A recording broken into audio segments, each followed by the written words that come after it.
Welcome to Lost Scrolls Archive.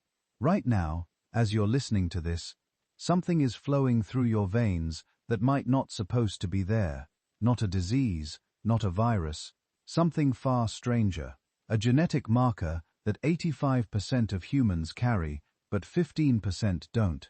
And nobody can fully explain why. Here's the thing that keeps biologists up at night. When they map human blood types, everything makes sense.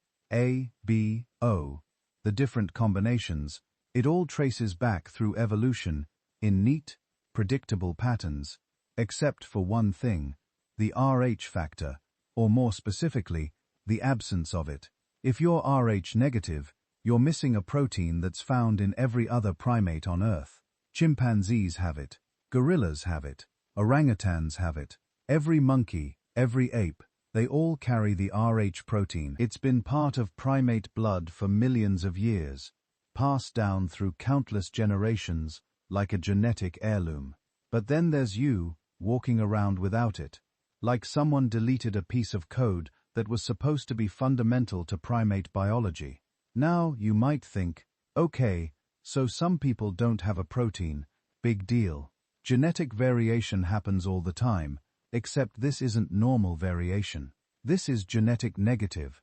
It's not a mutation that added something new. It's the absence of something ancient, something that should be there. And when you dig into the numbers, the mystery gets even deeper.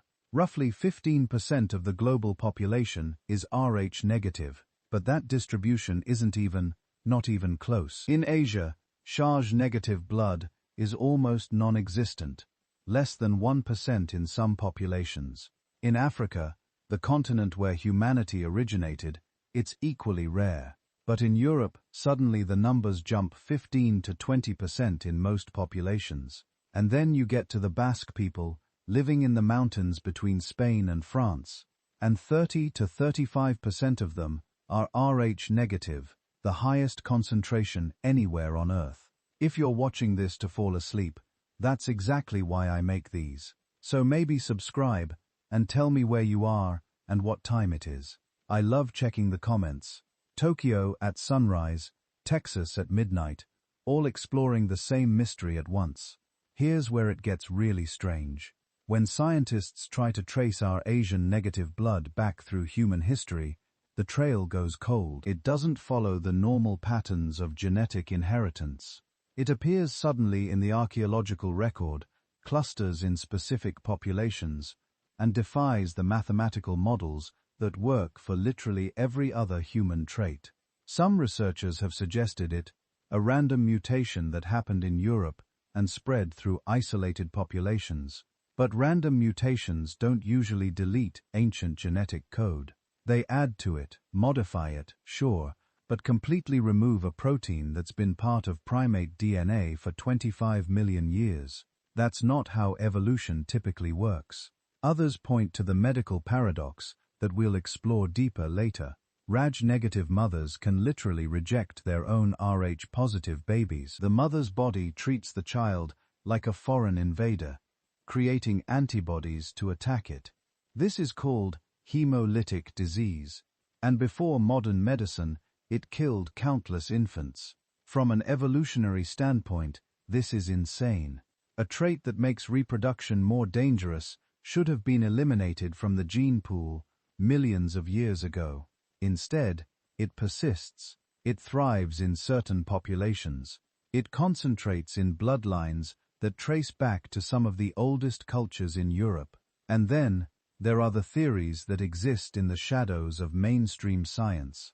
Ancient texts, speaking of bloodlines that descended from the gods, royal families obsessed with keeping their blood pure, mystery schools, and secret societies that allegedly knew something about RH-negative blood that's been hidden for thousands of years.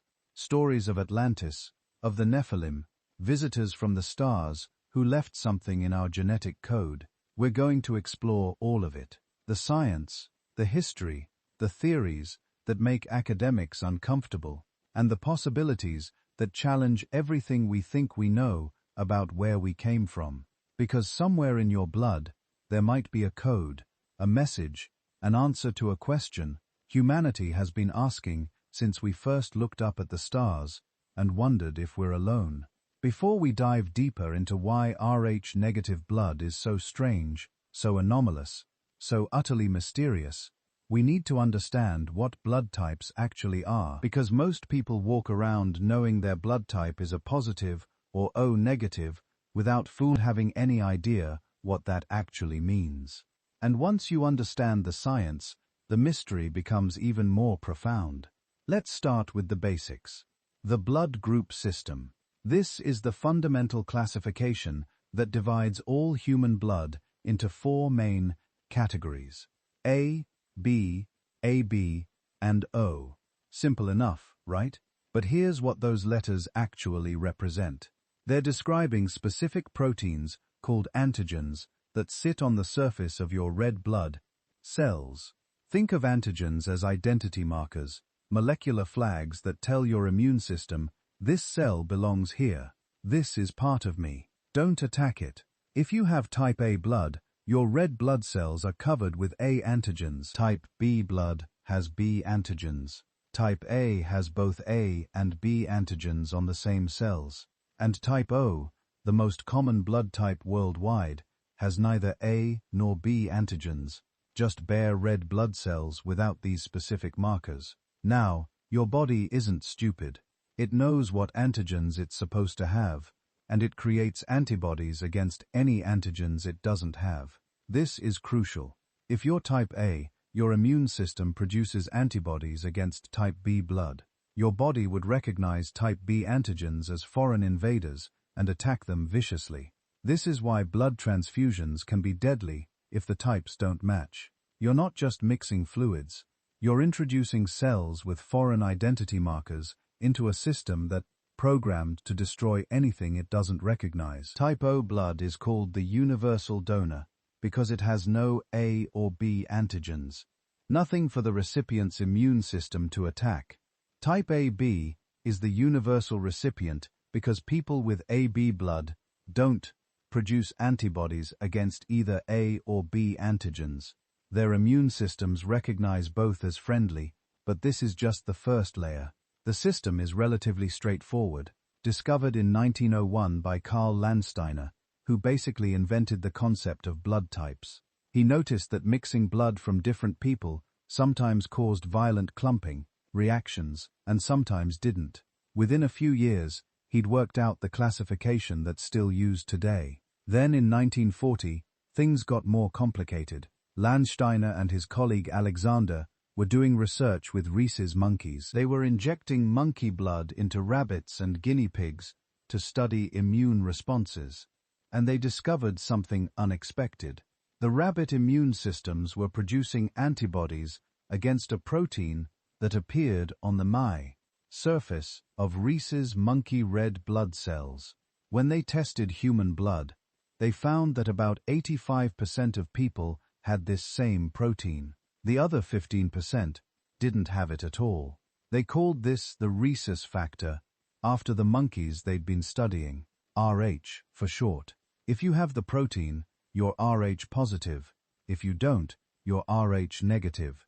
Add this to the system, and you get the 8 main blood types we're familiar with: A positive, A negative, B positive, B negative, AB positive, AB negative, O positive, way negative. Now, here's where genetics come in. Blood type isn't random. It's inherited through specific genetic markers passed down from your parents. The genes sit on chromosome 9. You get one copy from your mother, one from your father. The A and B genes are co-dominant, meaning if you inherit one of each, you express both, giving you type AB blood. The O gene is recessive, meaning you need 2 copies, one from each parent, to have type O blood. If you inherit one A gene and one O gene, you'll be type A, but you're carrying that hidden O gene that could be passed to your children. The Rh factor works similarly, but sits on a completely different chromosome, chromosome 1. The gene that produces the orange protein is dominant. This means you only need one copy from either parent to be Rh positive. To be AH negative, you need to inherit 2 copies of the recessive non-RH gene, one from each parent. Both your parents have to either be RH-negative themselves or be RH-positive carriers of the recessive gene. This is standard genetics, basic Mendelian inheritance. Nothing unusual so far, except there's a problem, a big one. When we map out the distribution of RH-negative blood around the world, the patterns don't make sense. Not from an evolutionary perspective, not from a population genetics perspective, not from any conventional scientific framework. In most of the world, RH-negative blood is extremely rare. In Asia, less than 1% of the population is auric negative. In Africa, it's around 3%. Among indigenous populations in the Americas, it's virtually non-existent. Some Native American tribes have 0 documented cases of RH-negative blood. None.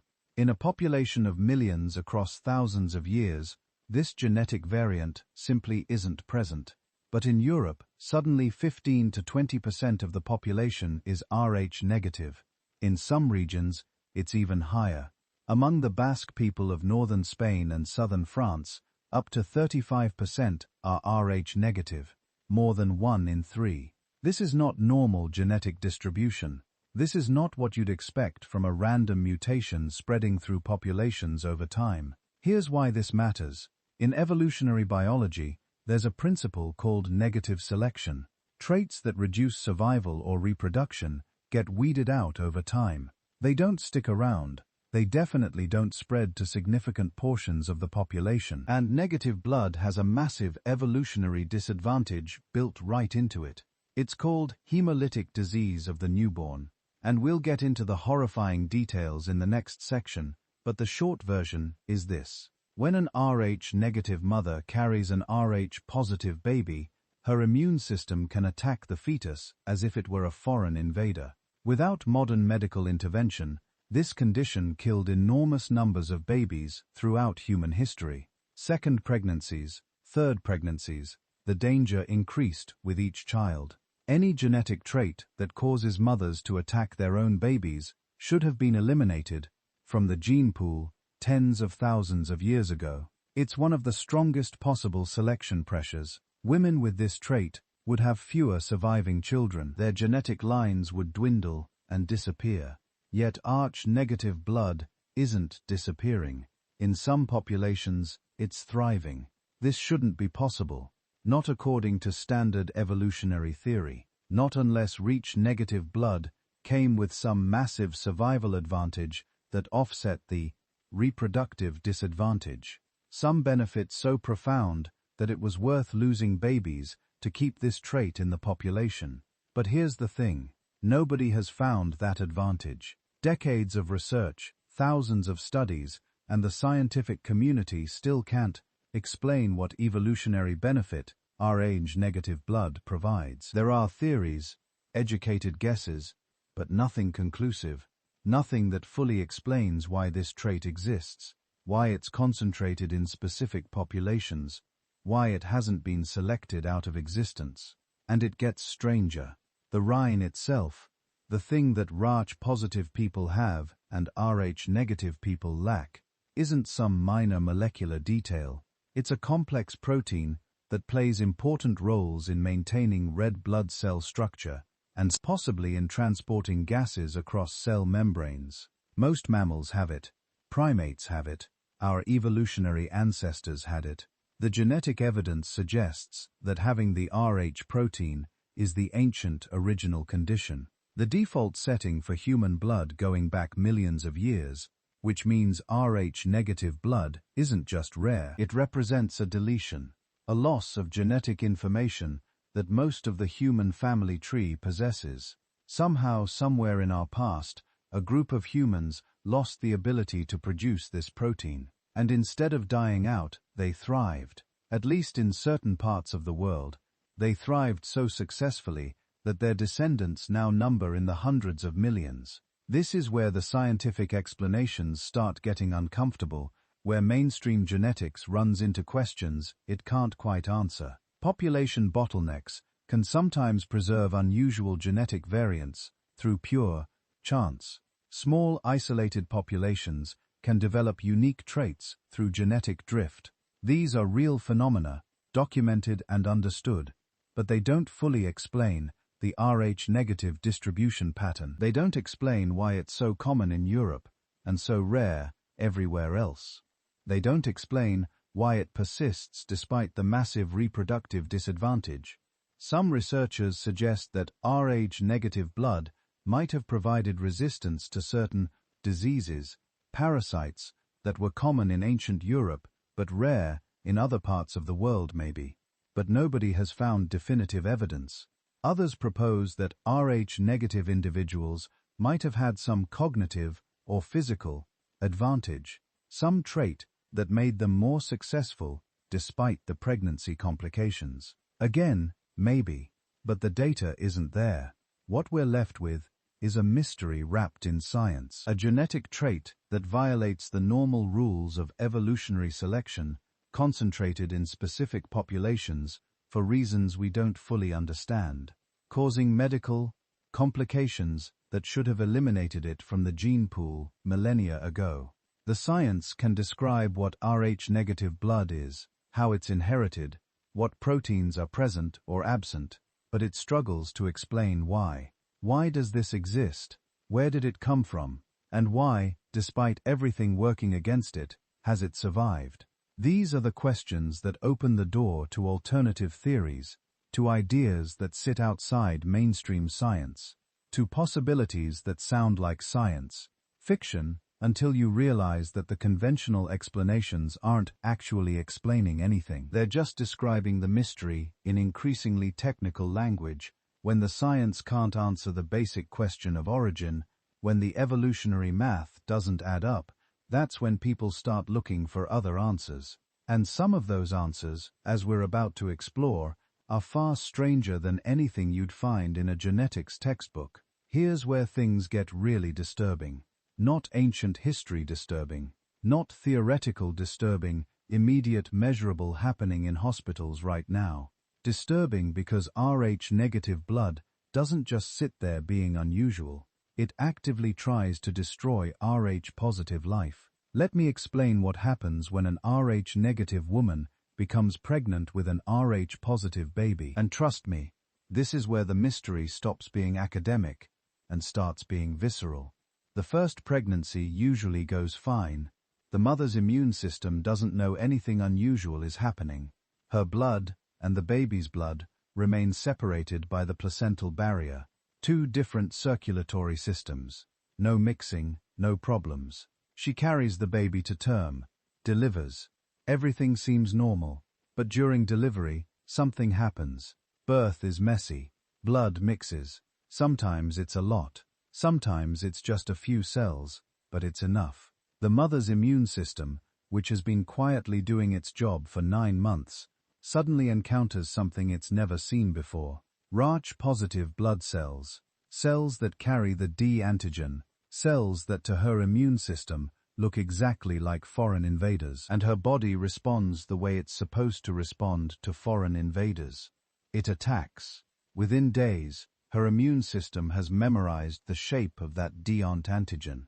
It's created antibodies specifically designed to target and destroy anything carrying that protein. It's marked RH-positive blood as the enemy forever. This is called sensitization, and it's permanent.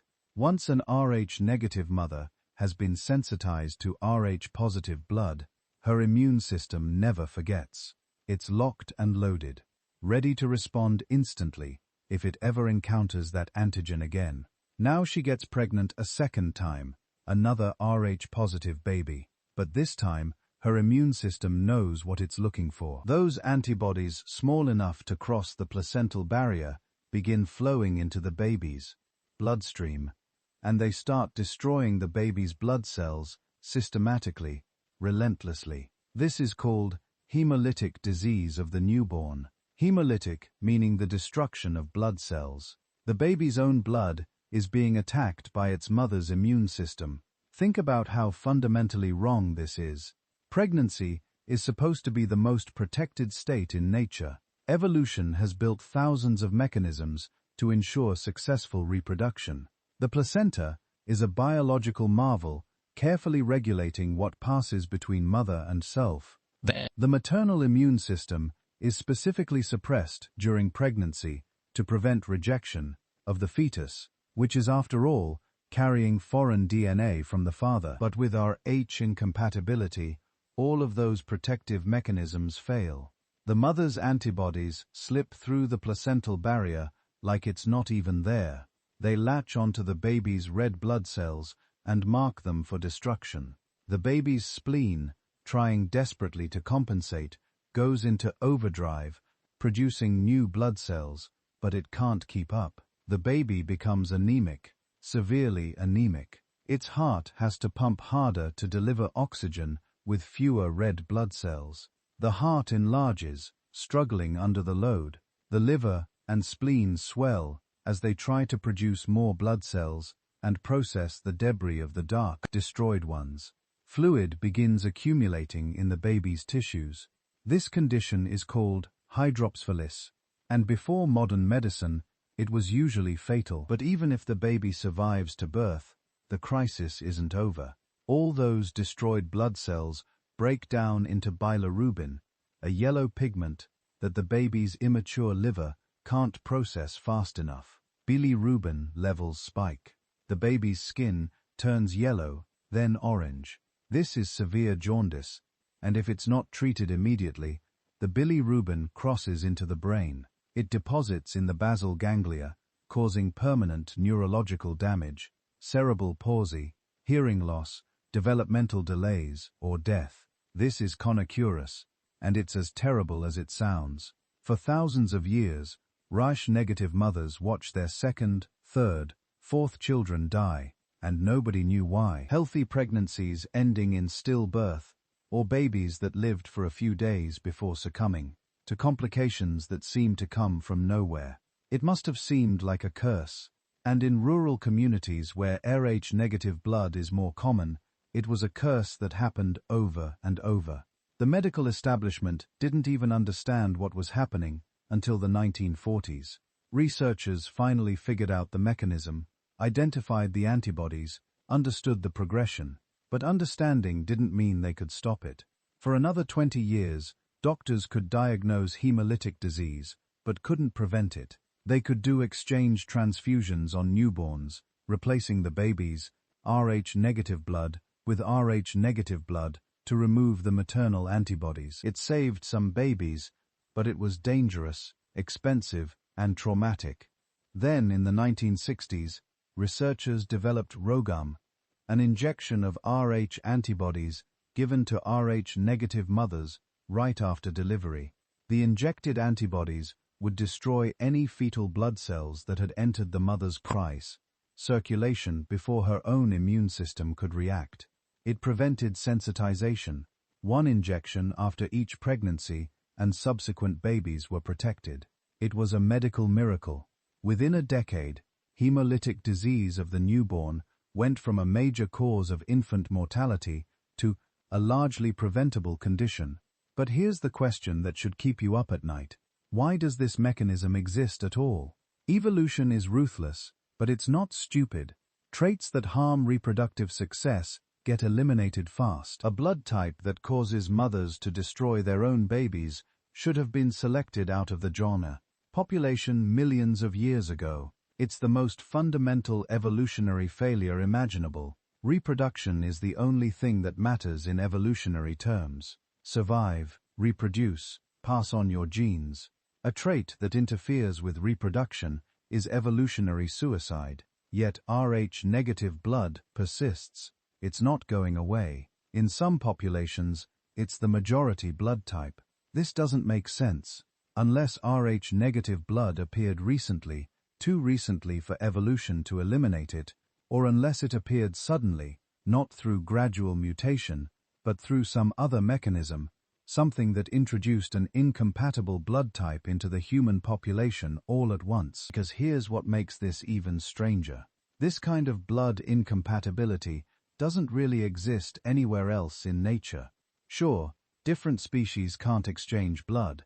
That's obvious. But within a species, members of the same species having immune reactions to each other's blood during reproduction. It's virtually unprecedented. It's like discovering that some humans can't reproduce with other humans without medical intervention. Like we're not quite the same species after all. Two bloodlines that look the same, act the same, but at the molecular level are incompatible. And that raises a question that most scientists won't touch. What if RH-negative blood isn't a normal human mutation? What if it's evidence of something else, some other origin? Some because nature doesn't create blood types that fight against their own children. Not unless something went very, very wrong somewhere in our past. There's a small region nestled in the Pyrenees Mountains where Spain and France meet. Rolling green hills, ancient forests, coastline that's been battered by Atlantic storms for thousands of years. It looks like any other corner of Western Europe, but the people living there are different. Fundamentally, mysteriously, genetically different.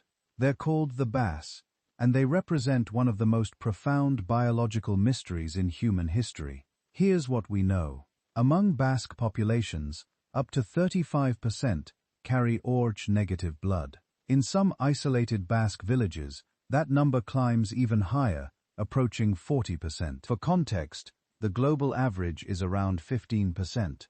Even among other European populations, Ra-negative rarely exceeds 20%. But among the Bases, it's not just common, it's dominant. It's like they're a living reservoir of something ancient, something that's been diluted or bred out of almost every other human population on Earth. But the blood is just the beginning.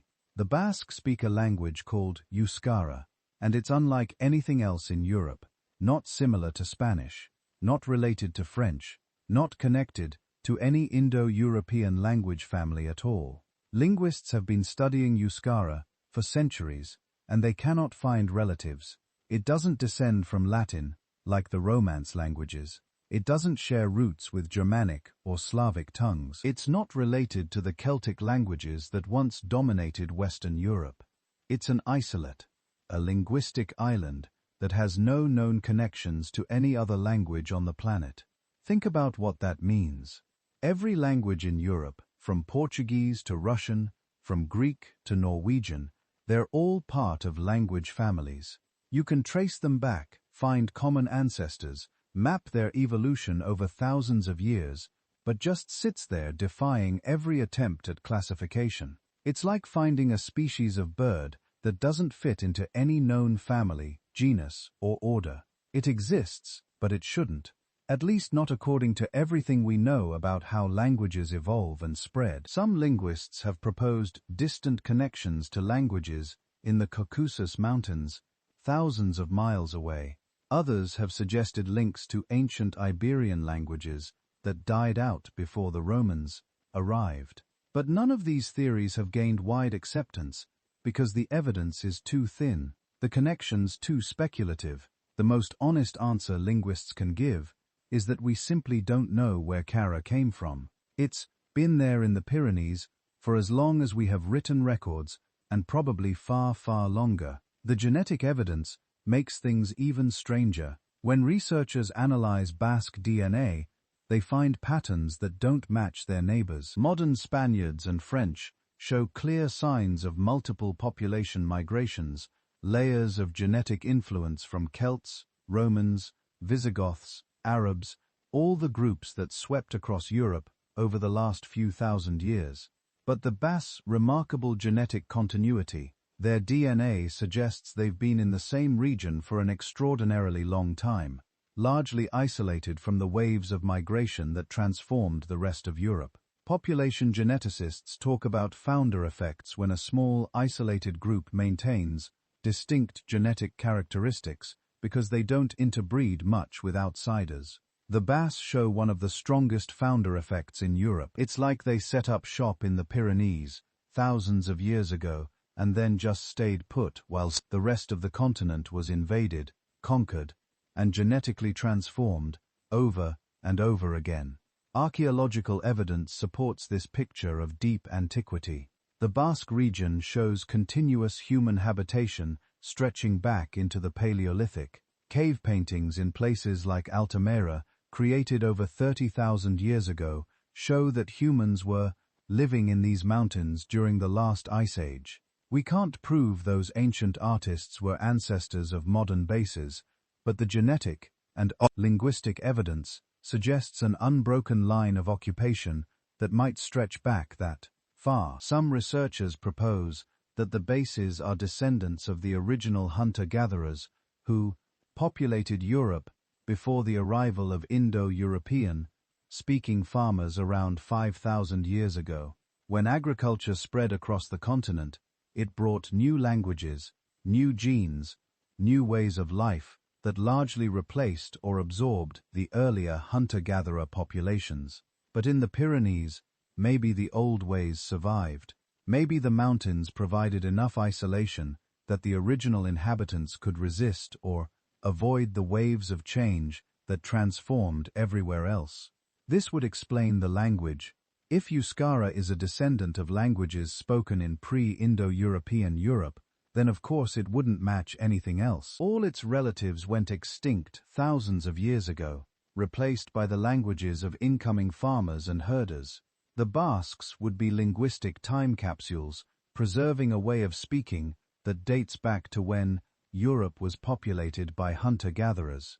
And the RH-negative blood, if the bases really are descendants of these ancient pre-Indo-European populations, and if our ancient negative blood was more common among those populations, then what we're seeing in modern bases is a genetic signal from deep time, a marker that's been preserved in an isolated population while being diluted everywhere else through thousands of years, mixing with incoming groups who carried the Rh-positive gene. But here's where things get really interesting. Some researchers have pushed this hypothesis even further. What if the Basques aren't just descendants of generic European hunter-gatherers? What if they're survivors of something more specific, more organized? Archaeological evidence from the late Ice Age shows sophisticated cultures in Western Europe, people who created elaborate cave art, who developed advanced hunting technologies, who built social networks capable of surviving in harsh glacial environments. What happened to them when the ice retreated and new populations moved in? The standard archaeological narrative says they were absorbed, that their genes and cultures were gradually swamped by incoming farmers. But what if some groups resisted? What if some populations were organized enough, isolated enough, or determined enough to maintain their independence? The mountains would be perfect refuge, hard to access, easy to defend, capable of supporting small populations who knew the terrain intimately. Could the Basque be the last remnant of a pre-agricultural European civilization that was otherwise erased by history? A culture sophisticated enough to maintain linguistic and genetic identity through thousands of years of pressure from outside groups. The idea sounds dramatic, but the genetic evidence is undeniable. The bases are different, measurably significantly different from every population around them. Their blood carries secrets that mainstream genetics is still struggling to explain. And if Rh-negative blood really is marking them as survivors of something ancient, then understanding the bases might be the key to understanding where that mysterious blood type came from in the first place. But they're not the only group that shows this pattern. Rh-negative blood appears with unusual frequency in another context entirely. Among the aristocratic bloodlines of Europe, the royal families who claim to rule by divine right, here's something that doesn't get talked about much in polite historical circles. If you start mapping the blood types of European royal families, you notice a pattern, a really strange pattern. Rh-negative blood shows up way more often than it should. We're not talking about a slight statistical bump. We're talking about frequencies that make geneticists do double takes. In the general European population, Rh-negative occurs in maybe 15 to 20% of people, depending on the region. Among documented royal bloodlines, especially the older houses, that number skyrockets. Some royal families show Rh-negative frequencies approaching 50% or higher.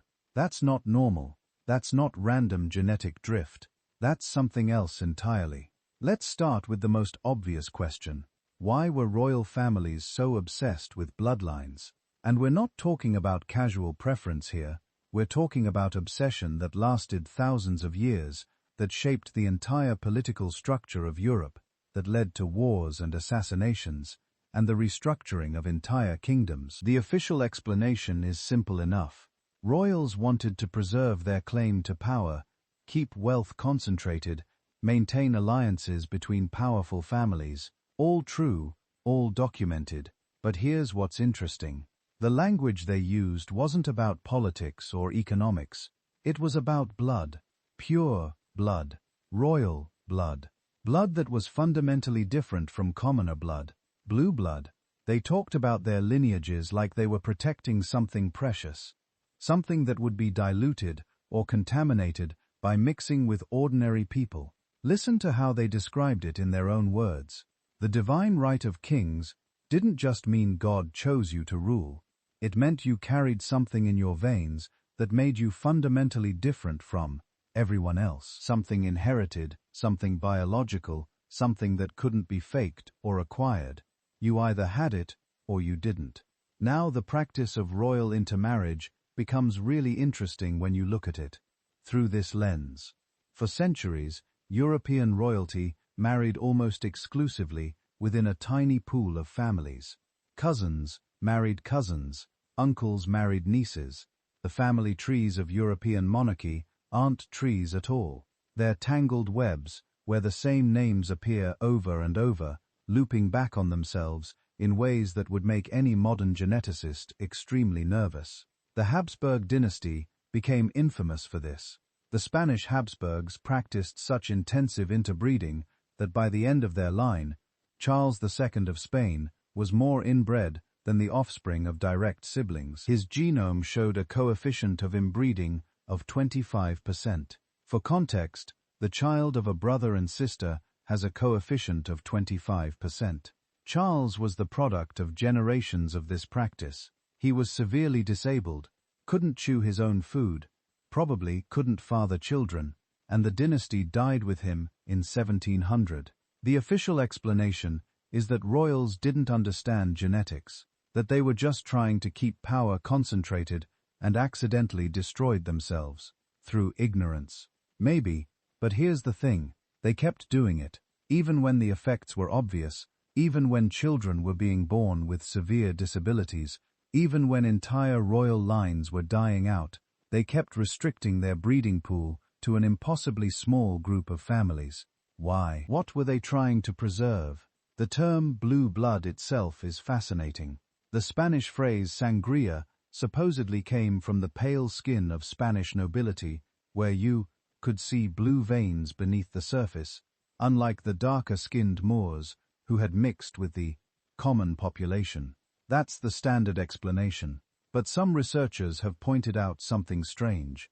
RH-negative blood actually does behave differently in terms of oxygenation and circulation. Some studies suggest RH-negative individuals may have slightly different vascular characteristics. Nothing dramatic, nothing that would make your veins literally look blue, but measurable differences nonetheless. Could there be a grain of truth buried in the metaphor? Were they describing something they could see, but didn't, or the scientific language to explain? Then there's the question of what certain royal houses actually knew about their bloodlines. The Egyptian pharaohs, who predate European monarchy by thousands of years, had elaborate genealogical records and practiced brother marriage to keep bloodlines pure. The Ptolemaic dynasty, the last royal house of Egypt, maintained this practice right up until Cleopatra. They kept detailed records of lineages going back generations. They believed their blood carried divine essence, that mixing with commoners would dilute their connection to the gods. Similar practices show up in royal families across the ancient world. Incan nobility, Hawaiian Ali, Japanese imperial family, all of them obsessed with pure bloodlines. All of them practicing intermarriage within impossibly small groups. All of them using language about divine blood that set them apart from ordinary humans. Either this is the same idea emerging independently in dozens of cultures by pure coincidence, or these royal families were all protecting something they considered genuinely precious, something genetic. Medieval European nobility took this even further. They didn't just practice intermarriage, they kept records, extensive, detailed genealogies going back centuries. The College of Arms in England, the various heraldic authorities across Europe, they weren't just tracking who owned what land, they were tracking bloodlines with scientific precision. Every marriage had to be approved, documented, verified. Every child's legitimacy was a matter of intense scrutiny. Why? Because inheritance was at stake. Sure, but the language they used suggests something deeper.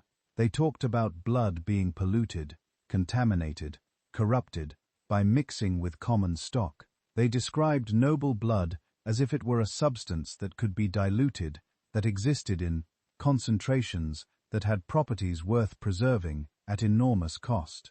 Some royal houses took it even further. The Order of the Golden Fleece, established in 1430, was limited to Catholic nobles of impeccable lineage. The Order of the Garter, the Order of the Thistle, various knightly orders across Europe, all of them had strict bloodline requirements. All of them maintained that only certain families carried the right blood. And here's what's really interesting. When genetic testing became available in the 20th century, and researchers started analyzing the blood types of these old noble families, they found those unusually high frequencies of RH-negative blood, the very thing that makes you medically incompatible with most of the population, that causes hemolytic disease of the newborn, that marks you as genetically distinct. The royal families had concentrated it through centuries of selective breeding. Accidentally or intentionally, they had preserved a blood type that mainstream science says came from a random mutation. They had guarded it, protected it, treated it as precious for hundreds of generations. Did they know? Did ancient rulers understand something about their blood that we'll only now beginning to rediscover? Or were they protecting something without understanding what it was, following traditions passed down from ancestors who knew more than we give them credit for? The genetic evidence suggests that whatever the royal families were doing, they were doing it deliberately, systematically, for far longer than we can easily explain. In the ancient Near East, that intuition crystallized into one of the strangest, most haunting passages in the entire Bible, Genesis 6. Just 4 verses dropped like a fossilized fragment from a very different worldview. When men began to multiply on the face of the earth, and daughters were born unto them, the sons of God saw that the daughters of men were fair, and they took them wives of all which they chose. There were giants in the earth in those days, and also after that, when the sons of God came in unto the daughters of men, the same became mighty men, which were of old, men of renown. That's it. No detailed explanation, no footnotes, just a cryptic story about beings called sons of God, human women, and a hybrid offspring known as the Nephilim, literally, the fallen ones. The text moves on almost immediately to the flood narrative, as if whatever happened here was so catastrophic that the only solution was to wipe the slate clean. For thousands of years, people have argued about what those sons of God actually were. One camp says they were just powerful human rulers, early kings, taking whatever women they wanted. Another camp, much older and far more unsettling, says they were not human at all. In the oldest Jewish interpretations, sons of God meant divine or semi-divine beings, watchers, angels who were supposed to observe the world, not interfere with it. But they did interfere. They saw human women, desired them, and crossed a line they were never meant to cross. The result, according to this view, was a hybrid bloodline that should not have existed.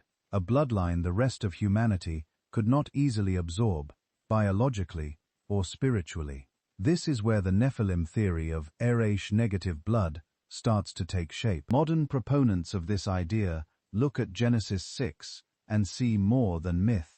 They see an ancient memory of genetic disruption, a time when a non-human or more than human lineage injected its code into the human gene pool.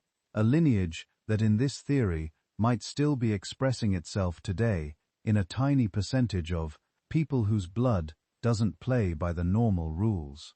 RH-Negative. Remember what makes H-negative so strange. Most humans carry the RhD antigen. We're compatible, at least in theory, with the broader mammalian pattern.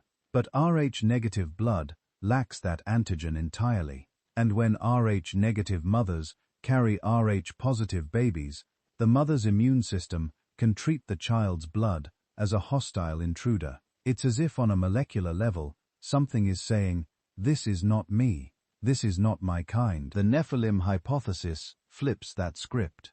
Maybe, it says negative isn't the deviation. Maybe it's the remnant, the surviving trace of a bloodline that was never fully human to begin with, the other that refuses to merge cleanly with the rest of us. To see why anyone would think that, you have to leave Genesis and step into the Book of Enoch, a text that didn't make it into most modern Bibles, but was wildly influential in the ancient world. Enoch takes the compressed 4 verses of Genesis 6 and blows them up into an entire saga. In Enoch, the sons of God are explicitly called watchers. 200 of them, led by figures with names like Simeza and Azazel, descend to earth on Mount Hermon. They swear an oath together that they will all go through with the plan, take human wives, have children, and teach humanity forbidden knowledge. Metalwork, cosmetics, sorcery, astronomy, secrets of heaven that humans were supposedly not ready for. Their children, the Nephilim, are described as gigantic, ravenous beings who devour everything, animals, crops, even people. Their existence corrupts the earth so thoroughly that, in Enoch's telling, the flood isn't just about human wickedness, it's a targeted reset, a way to scrub this hybrid bloodline and the knowledge that came with it out of the world. But according to the text, it doesn't quite work. And there were giants on the earth in those days, and also after that. After the flood, echoes of the Nephilim keep showing up in the Anakim and Raphaim of Canaan, in tales of mighty men, heroes, and monsters scattered through the ancient Near East. Always towering, always other. If you zoom out, similar patterns emerge in other cultures. Sumerian stories of the Anunnaki, those who from heaven to earth came. Greek myths of gods descending to mate with mortals and producing demigods like Hercules. Indian accounts of devas and asuras influencing human bloodlines. Different names, different symbols, but the same core motif. Entities from elsewhere mixing with humans, creating a lineage that doesn't quite belong. The Rh-Negative Nephilim theory takes all of this and asks a forbidden question. What if these stories aren't just metaphors for kings and dynasties? What if they're distorted recollections of a real biological event, an ancient genetic intrusion that left fingerprints we can still detect in modern blood? Proponents point to a few things: the rarity of Rh-negative blood, globally, but its concentration in certain isolated populations like the Basque, the unusual immune reactions in Rh-incompatible pregnancies, as if 2 different templates are clashing. The cluster of traits some studies loosely associate with Rh-negative individuals, slightly lower body temperature, different reaction to certain diseases, occasional resistance or sensitivity patterns that don't match the majority. To someone already primed by myths of fallen bloodlines, this looks suspiciously like a modern echo of an ancient hybridization. The idea runs like this: if a non-human or altered human group interbred with early Homo sapiens, you'd expect a small, persistent minority of the population to carry their markers. Not enough to dominate the gene pool, but enough to survive through protected or isolated lineages. Perhaps in mountain enclaves, perhaps in royal families who believed, rightly or wrongly, that their blue blood was different and needed to be preserved. In this framework, Rh-negative blood becomes a biochemical whisper from Genesis 6, a vestige of the mighty men of old, men of renown, whose existence the rest of the human genome has been trying and failing to fully dilute. Of course, from a strict scientific standpoint, there is no confirmed link between Rh status and ancient angels, watchers, or sky gods. The RHD antigen is coded by a gene on chromosome 1. We can trace its variants, its deletions, its likely evolutionary paths. There is no line in any genetics paper that says, and here is where the Nephilim spliced themselves in. But that's not really the point of the theory. Its power doesn't come from lab results. It comes from an intersection of puzzles, a blood factor whose origins are still debated, mythologies obsessed with forbidden unions and hybrid offspring, a biblical passage so strange that later editors seem almost embarrassed by it, trimming it down to 4 enigmatic verses and hoping no one would ask too many questions. People are asking now. The Nephilim hypothesis doesn't claim to be proven fact. It sits in that gray zone between genetics and mythology, where hard data thins out and symbolic patterns start to glow. It offers a story that tries to stitch together a missing link in Rh-negative origins by reaching back not just into prehistory, but into a time when humans explained anomalies in terms of gods, angels, and fallen ones. Maybe Rh-negative blood is exactly what mainstream science says it is, a naturally occurring variant that emerged through mutation and selection. Maybe that's all, or maybe, buried in those ancient accounts of forbidden unions and corrupted bloodlines, there is a distorted memory of something our ancestors couldn't fully understand, but refused to forget. Because whether or not the Nephilim were real, the question they raise is, why does a small large fraction of humanity carry a blood code that clashes so violently with the rest? And why do the oldest stories we have insist that once long ago something entered our blood that was never meant to be there? The Nephilim theory doesn't answer those questions, it sharpens them. It turns Rh-negative blood from a medical curiosity into a possible relic of a much older drama, one that might not be limited to earthbound explanations at all. Imagine this: you've traced Rh-negative blood through deserts, mountains, and royal courts. You've watched it show up in tiny enclaves of Europe, in scattered pockets across the globe, in lineages that behave more like secret threads than random distributions. At some point, a disturbing question starts to creep in at the edges of your mind. What if this isn't just a natural variation? What if someone put it here? That's the core of the ancient astronaut hypothesis when it comes to Rh-negative blood. The claim isn't subtle. It says that somewhere deep in prehistory, when our ancestors were still struggling with stone tools and survival, a non-human intelligence intervened, not by landing on the White House lawn or carving their names into mountains, but by doing something far more permanent. They altered our genetics. They left a mark in our blood. And for some researchers and enthusiasts, that mark is Rh-negative. To understand why this idea refuses to die, you have to go back to one of the oldest written civilizations on Earth, Sumer, southern Mesopotamia, over 5,000 years ago. Long before Greek philosophers, long before the Bible, the Samrians were scratching wedge-shaped symbols into clay tablets, recording transactions, myths, star charts, and something much stranger, stories of beings called the Anunnaki. According to those texts, the Anunnaki were not gods in the abstract way we think of today. They were described as real physical entities. They descended from the heavens. They had names, rivalries, jobs. Some ruled cities, some oversaw specific tasks, and in certain myths, they did something even more unsettling. They created humans. One Sumerian text speaks of the fashioning of man from clay mixed with the blood of a god.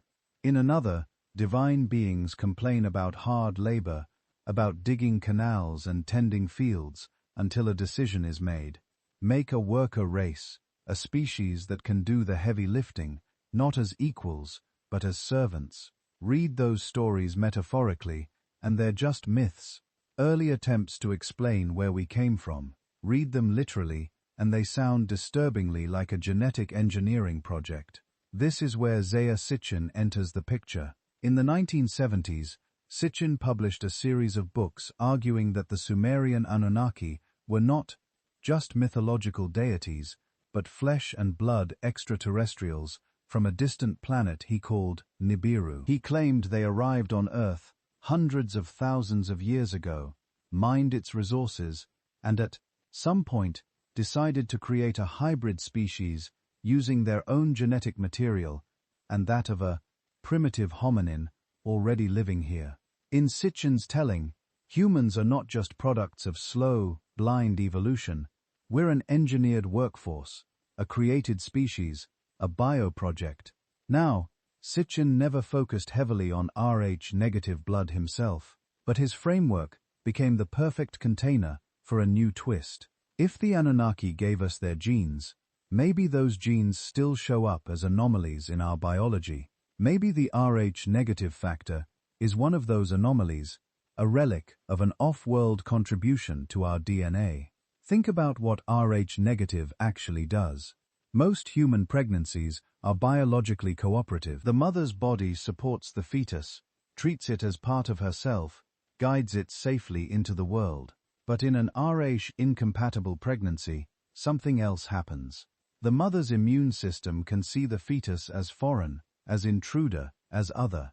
To believers in the ancient astronaut hypothesis, this isn't just a medical complication, it's a sign of mixed heritage. They argue that if Rh-negative entered the human gene pool from an external source, an added lineage, then the immune conflict between Rh-negative mothers and Rh-positive fetuses is exactly what you'd expect from two distinct lineages being forced to coexist in one species, a quiet war happening in the womb. That's the theory, but it doesn't stop there. Over the last few decades, patterns have been collected, catalogued, whispered about in late-night forums and anonymous surveys. Self-described Rh-negative individuals report unusual traits, heightened sensitivity, intense dreams, feelings of not quite belonging. Many of those same communities began to notice something else. A disproportionate number of people who claim alien abduction or contact experiences also claim to be Rh-negative. Stories emerge that sound disturbingly similar: lights in the bedroom, lost time, medical procedures, a sense of being studied, monitored, tracked. Some describe repeated blood tests, genetic sampling, reproductive interference. Others say that successive generations of their family, grandmothers, mothers, children have all had similar experiences. The common thread, they insist, is the blood. From this, another layer of speculation unfolds. If extraterrestrials altered human DNA once, perhaps they never stopped. Maybe modern abduction experiences aren't random. Maybe they're targeted follow-ups, ongoing monitoring of a specific bloodline, the RH-negative bloodline. Are these stories evidence? Not in the scientific sense. They're anecdotes, often unverified, sometimes contradictory, but they exist in such numbers and with such similar themes that they've become part of the mythology surrounding Rh-negative blood, a living, evolving folklore of contact, experiment, and surveillance written not in stone tablets, but in personal testimony and late-night confessions. Meanwhile, Sitchin's interpretations have seeped into popular culture. His Anunnaki show up in documentaries, novels, video games, conspiracy boards. The idea that gods were actually spacefaring genetic engineers has become almost mainstream in speculative circles. You can watch it migrate from fringe paperbacks to glossy streaming series, from obscure lectures to casual conversations. But what does mainstream science say? Here the story comes crashing back to Earth. Geneticists, anthropologists, and evolutionary biologists overwhelmingly reject the ancient astronaut hypothesis.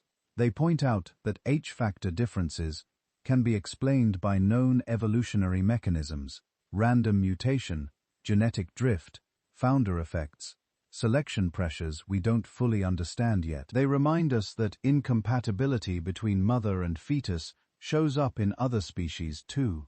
It's not unique to humans, and certainly not unique to Rh-negative.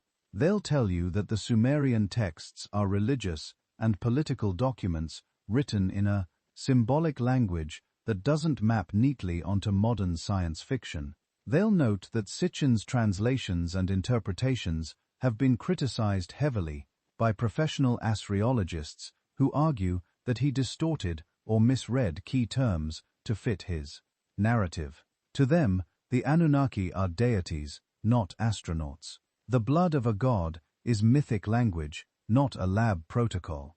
As for the alien abduction connection, psychologists point to sleep paralysis, hypnagogic hallucinations, cultural priming, and the power of suggestion. They argue that once a narrative becomes popular, small gray beings, bright lights, missing time, people unconsciously mold their experiences to match it, especially under hypnosis or in high-stress states.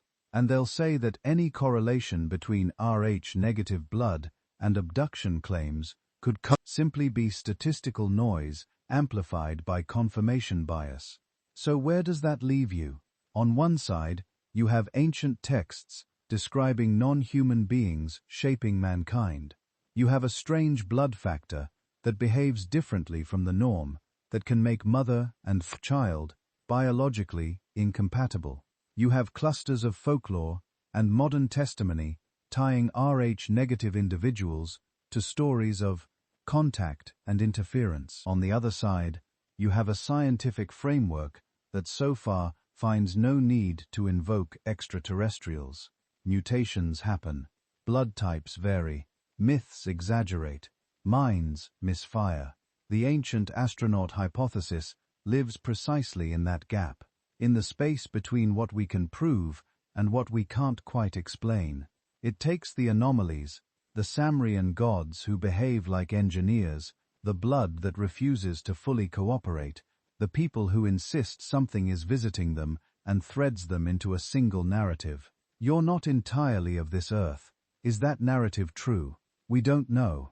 The genetic record, as we understand it now, doesn't require aliens, but absence of necessity is not the same as proof of absence. What we can say with confidence is that the idea itself has power. It has reshaped how millions of people think about our origins, about our bodies, about the possibility that our species carries a foreign signature hidden in its veins. And if negative blood is not proof of extraterrestrial intervention, it is at least a perfect symbol of it.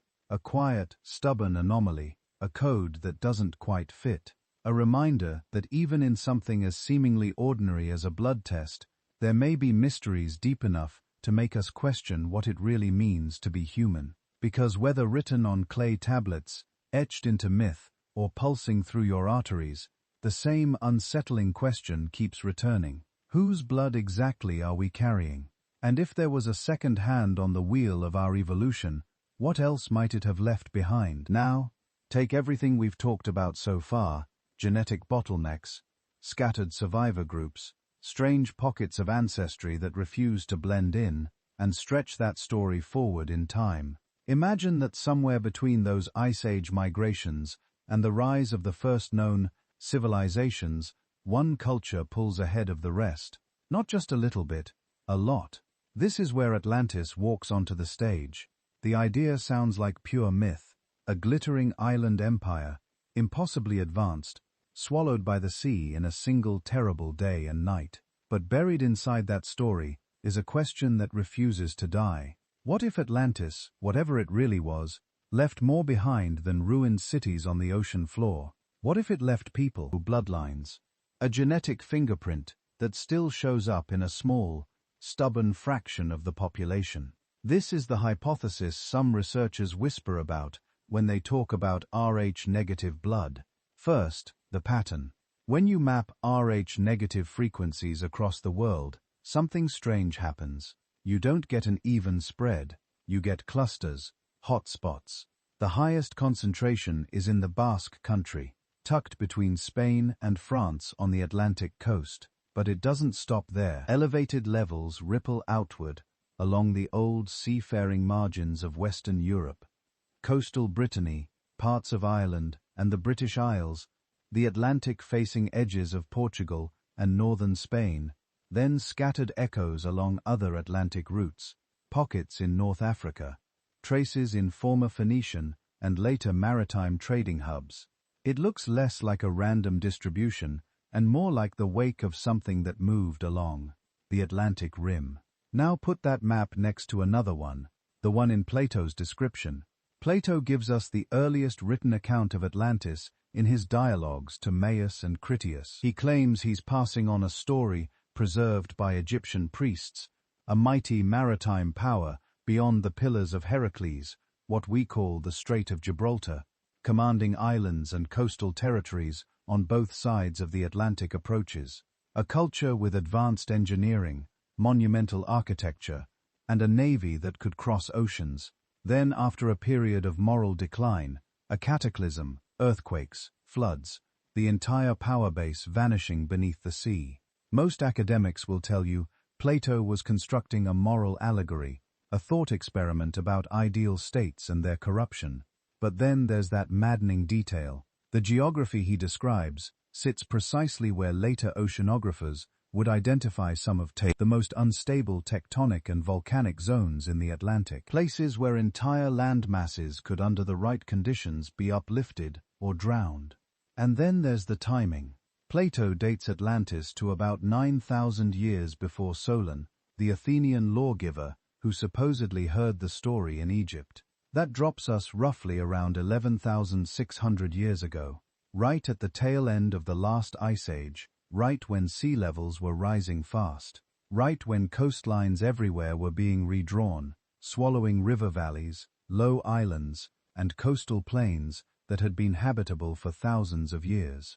You can call that a coincidence, but if you're willing to suspend disbelief for a moment, you can also read it as a glitch in the record, a distorted memory of the time when the ocean literally moved in and erased entire worlds from the map. Now bring RH-negative blood back into the picture.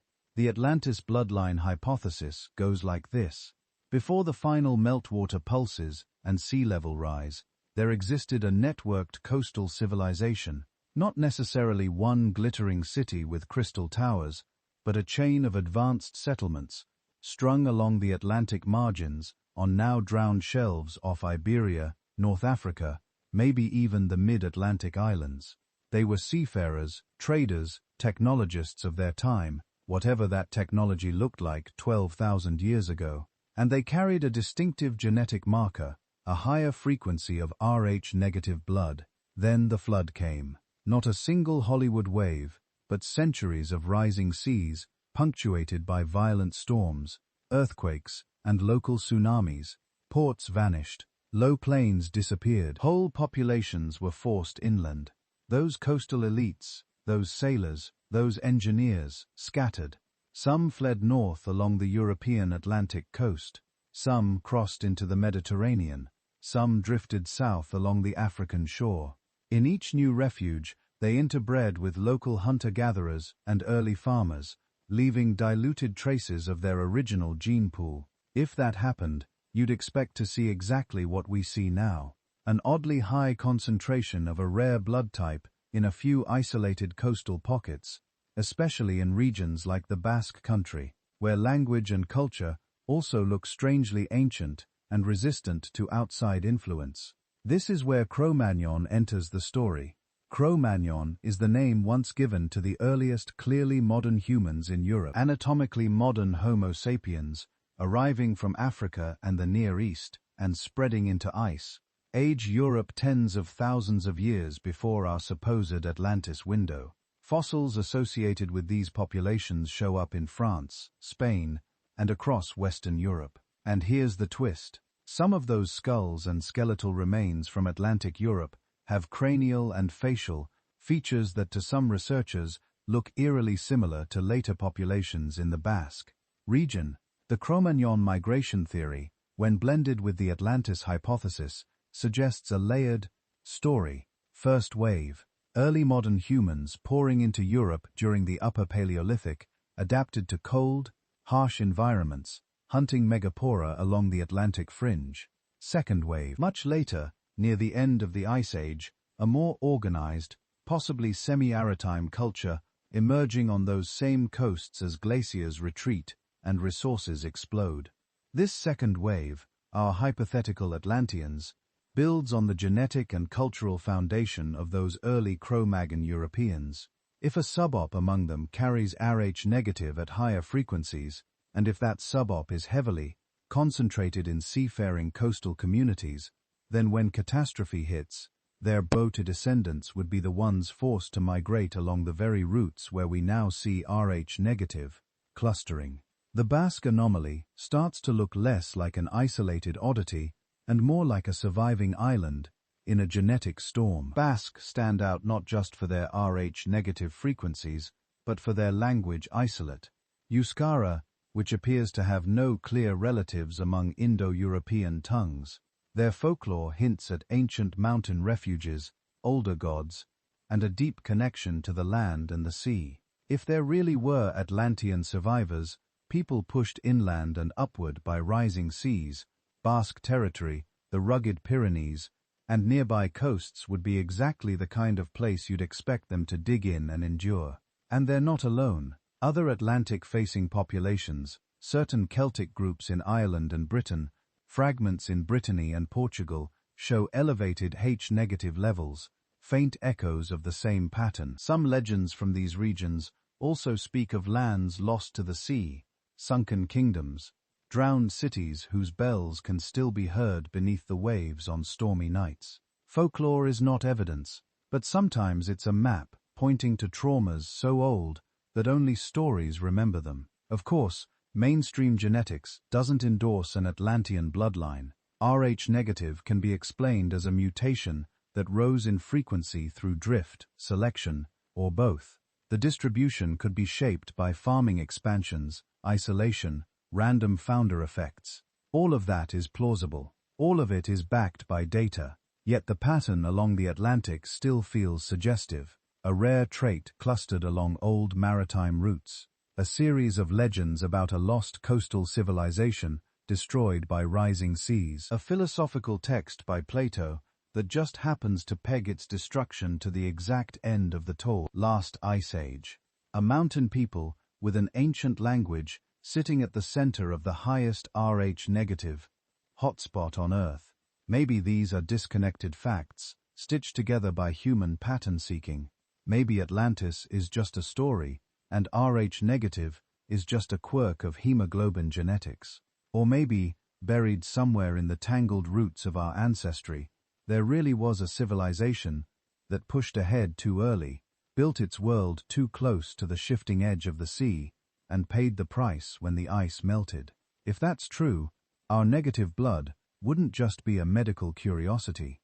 It would be a living relic, a faint, persistent echo of a lost world, a code that survived the flood. If RH-negative blood were just a minor medical quirk, the story would probably end with pregnancy complications and transfusion charts. But it doesn't. 'Cause when you start listening to people who carry this blood, you hear something else. Patterns, repeated claims, odd little consistencies that show up in forums, interviews, surveys, and late-night conversations that were never supposed to become data. Ask RH-negative people to describe themselves, and they very often reach for the same words, different, out of place. Like I'm watching the world from the outside. That's not a lab result, that's a feeling. But it's a feeling that keeps showing up. There are whole lists circulating online, common traits of RH-negatives. Some are easy to dismiss as vague or universal, but others are oddly specific. Heightened intuition, strong gut feelings, a sense of knowing things before they happen. Unusual sensitivity to environments, to people's moods, to places that feel off for reasons they can't explain. You see stories like this again and again. Someone walks into a room and instantly knows two people just had a fight.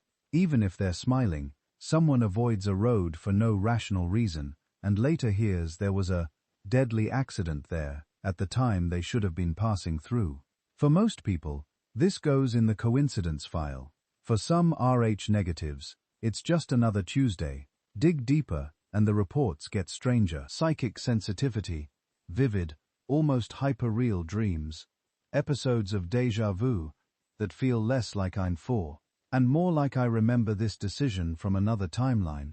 Some claim to see auras, or sense electromagnetic fields, or feel physically sick in places where tragic events occurred long ago. None of this has been nailed to a gene or a receptor. Science doesn't have a neat molecular diagram for, I felt something bad was going to happen, and then it did. But the volume of these stories among Rh negatives is hard to ignore, especially when they repeat across cultures and languages from people who have never heard of each other's experiences. Then there are the physical oddities.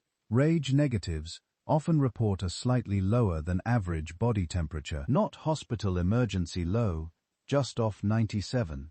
2 instead of 98. 6, 96. 8 on a regular day with no illness. Doctors usually shrug and say normal varies, which is true, but when enough people with the same rare blood factor say my baseline is colder, it sparks questions.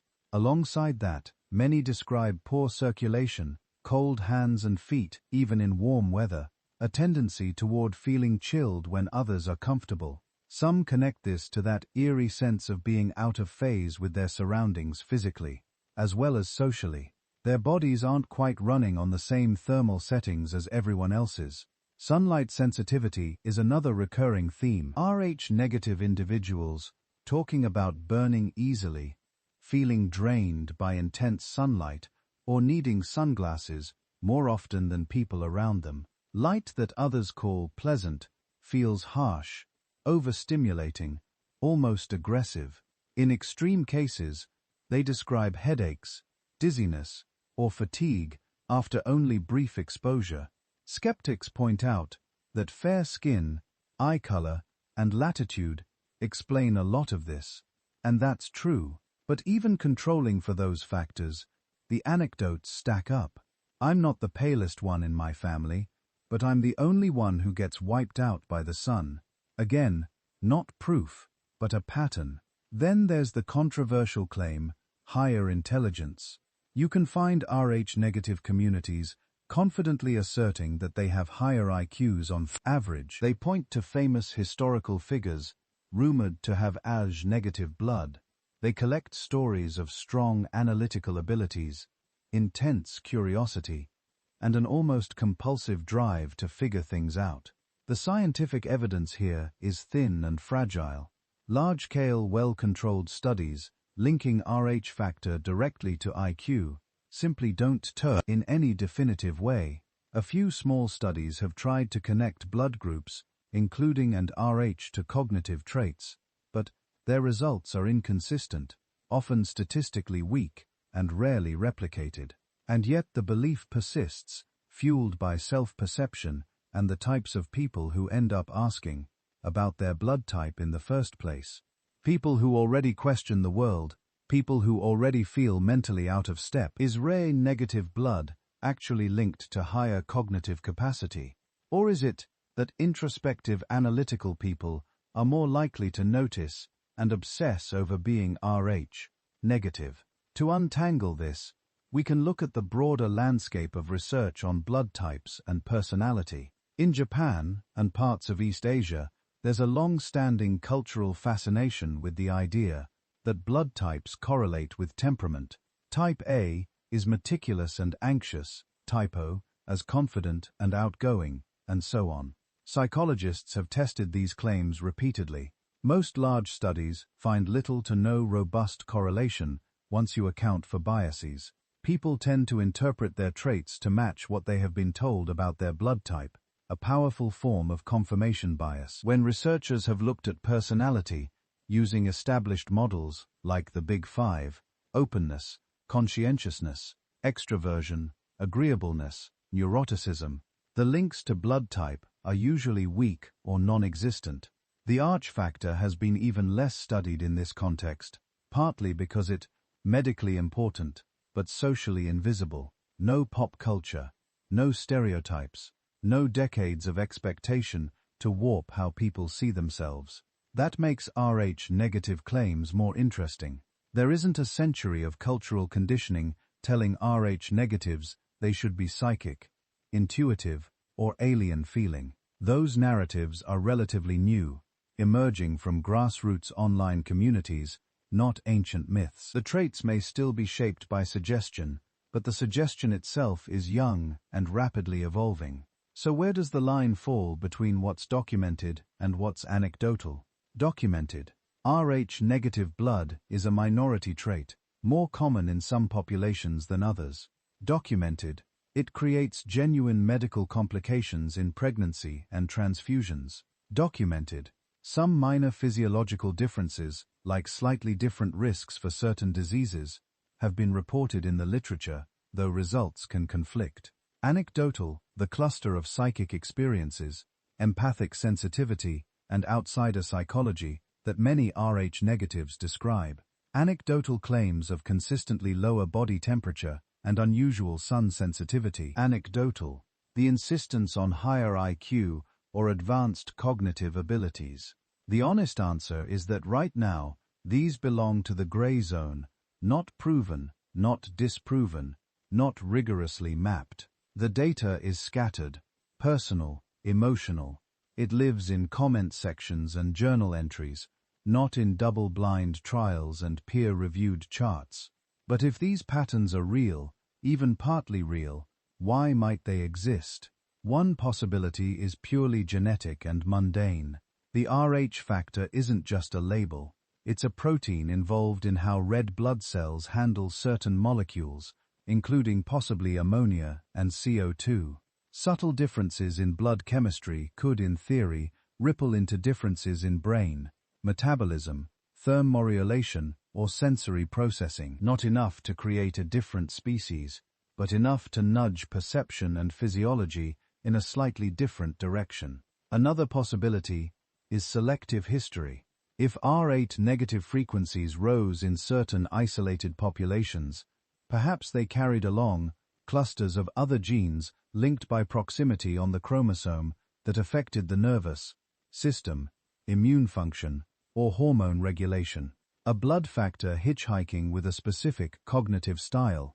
Then there's the more speculative territory, where many Rh negatives themselves like to dwell. The idea that their blood marks a surviving fragment of an ancient lineage, Neanderthal mixture, Denisson echoes, or something even older, even stranger. In that view, unusual intuition or sensitivity might not be a defect or a coincidence, but a remnant, a leftover toolkit for reading environments, sensing danger, or navigating a world we no longer recognize. From a psychological angle, there's also the effect of being rare. Knowing you have a blood type that can literally make your body reject a pregnancy changes how you see yourself. Being told you're part of the 10 to 15%, not the majority, can create a quiet sense of separation. And when people feel different, they often notice and magnify every experience that confirms that difference. Maybe the Rh negative phenomenon is a mix of all of this, a real biological variant, layered with real social and psychological consequences, wrapped in stories, amplified by the internet, and infused with humanity's old habit of turning anything rare into something sacred or suspicious. What we can say with certainty is simple. Rh-negative blood is more than a line on a lab report. It has become an identity, a mystery, and for many, a doorway into questions about who we are, where we came from, and what might be coded into us that we still don't understand.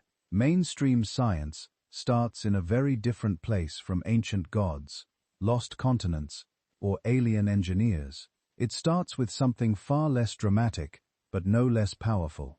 A tiny copying error. According to genetics, Rh-negative began as exactly that, a mutation. Somewhere tens of thousands of years ago, a child was born whose DNA carried a small change in the RH gene, responsible for producing the RhD protein on red blood cells. Instead of R-positive, that child's cells lacked the usual marker. They were Rh-negative. From a scientific perspective, this isn't unusual at all. Our genomes are mutation factories. Every generation, Each of us is born with dozens of new genetic changes that our parents didn't have. Most of them do nothing. Some are harmful and vanish because the people who carry them don't leave many descendants. A few are helpful and spread like wildfire. So the conventional story goes like this. RH-negative appears as a random mutation in a small group of people. It doesn't immediately kill them. It doesn't prevent them from having children. And under certain conditions, it might even help them. Over many generations, in some regions, the mutation spreads. In others, it stays rare or disappears. On paper, that looks simple. But the moment you remember what RH-negative actually does in pregnancy, the story gets complicated. Because RH-negative mothers can't safely carry Rh-positive babies without medical help, you'd expect natural selection to wipe this mutation out. Rh-negative women in a mixed population should have had more pregnancy complications, more stillbirths, fewer surviving children. In evolutionary terms, that should be a death sentence for the gene. And yet, it didn't die, it survived. In some places, it thrived. So, mainstream researchers ask a very different question than conspiracy theorists do. Not what strange intelligence put this here, but what was Rh-negative doing for our ancestors that was so valuable it survived despite its brutal reproductive cost. This is where natural selection turns the story on its head. Biologists talk about fitness trade-offs. A trait can be bad in one context, but good enough in another that it still wins overall. Sickle cell disease is the classic example. One copy of the sickle cell gene makes you more resistant to malaria. 2 copies can kill you. Yet in areas with heavy malaria, the gene spread because the survival advantage against the parasite outweighed the risk of disease. Some scientists think Rh-negative might be playing a similar game. One line of research looks at disease resistance. The Rh system isn't just a label hospitals stick on your blood bag. These proteins are embedded in the membrane of your red blood cells. They change the way your cells interact with your immune system, with pathogens, with your body's chemistry. Several studies have hinted that Rh-negative status might protect against certain infections, or at least change how your body responds to them. The evidence is still scattered, sometimes contradictory, often based on small samples, but patterns keep popping up that are too interesting to ignore. Some researchers have proposed that Rh-negative individuals might be less susceptible to specific parasites, or that their immune systems react differently to chronic infections. Others have suggested that the altered structure of Rh-negative red blood cells might affect how some microbes attach, invade, or survive in the bloodstream. The most intriguing work touches on malaria. For decades, scientists have been cataloging how different blood traits influence malaria risk. Sickle cell, thalassemia, Duffy negativity. These aren't random, they're genetic scars left by our long war with a parasite. Wherever malaria has raged, the human genome looks like a battlefield. Rh-negative is rarer globally than these other traits, and its distribution doesn't line up neatly with malaria zones. But there are hints that in some ancient environments, in specific microregions, Rh-negative might have provided an edge, maybe against older malaria strains, maybe against other blood-borne parasites that have since vanished, maybe even against diseases we no longer recognize.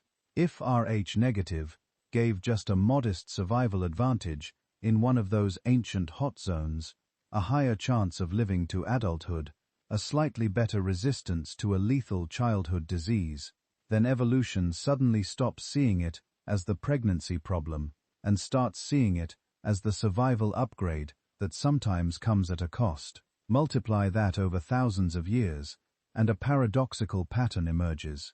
A trait that makes childbirth more dangerous could still spread if on balance carriers survive. More threats between birth and reproduction.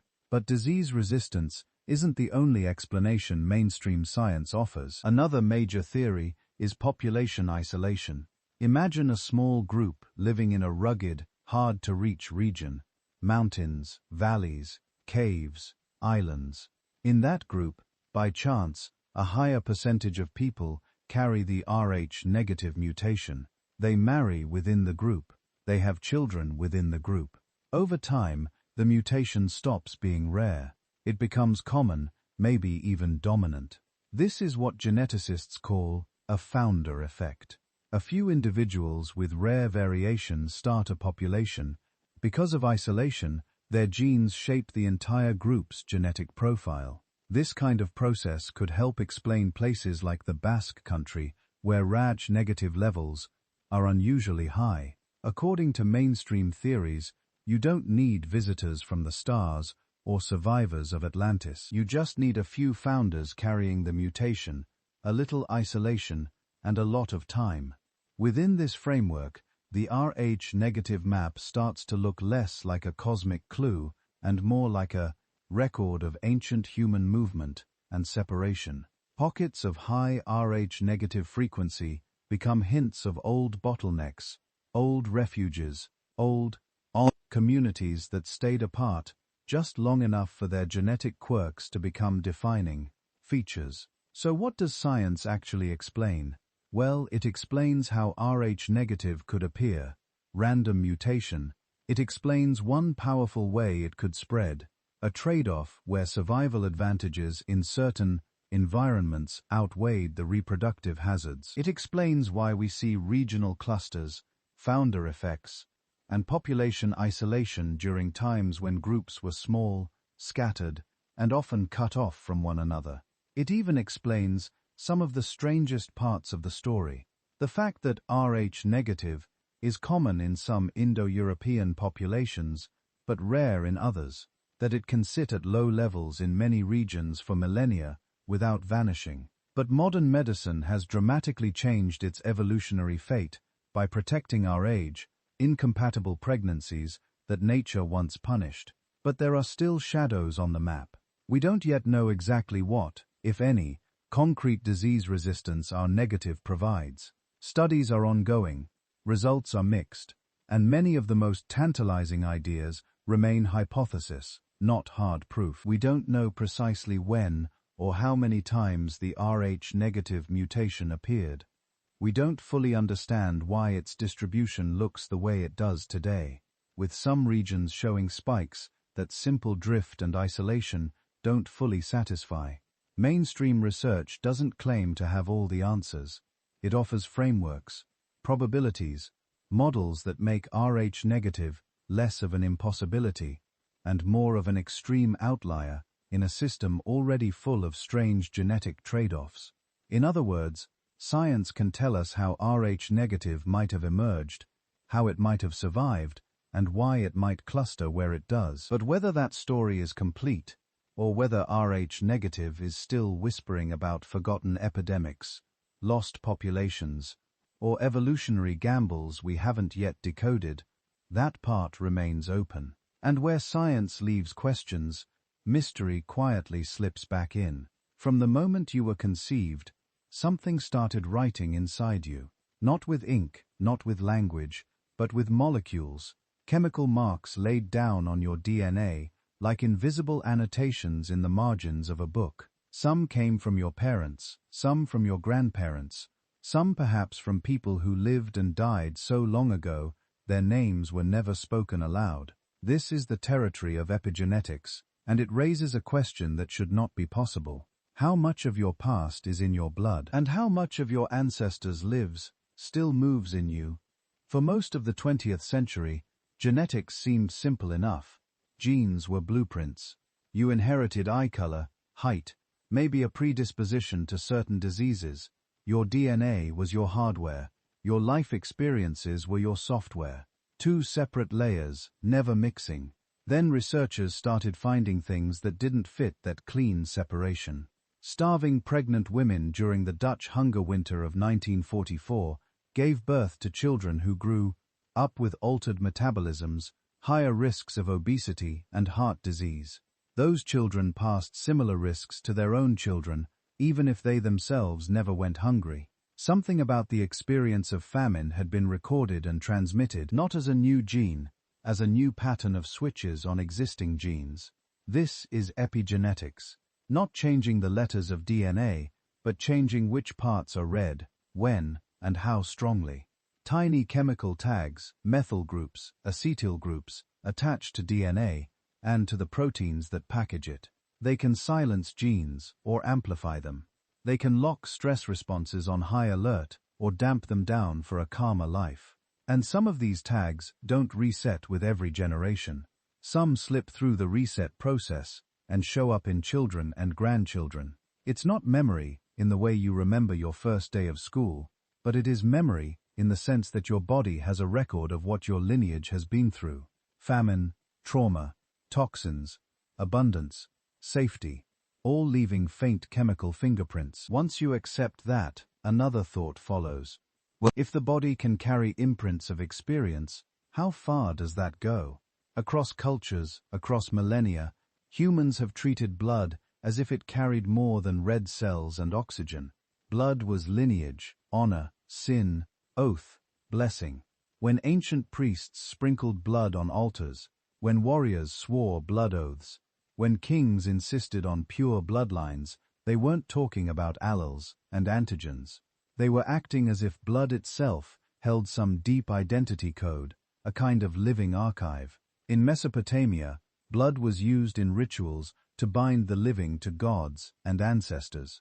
In Mesoamerica, rulers offered their own blood to renew the cosmos, as if the universe fed on whatever was encoded in their veins. In medieval Europe, stories of bad blood and noble blood weren't just insults or compliments. They implied that character and destiny were carried in the circulatory system.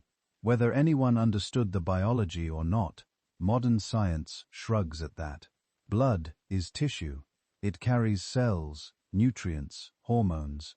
Personality and memory are in the brain, not in the veins. Except the evidence isn't quite that clean.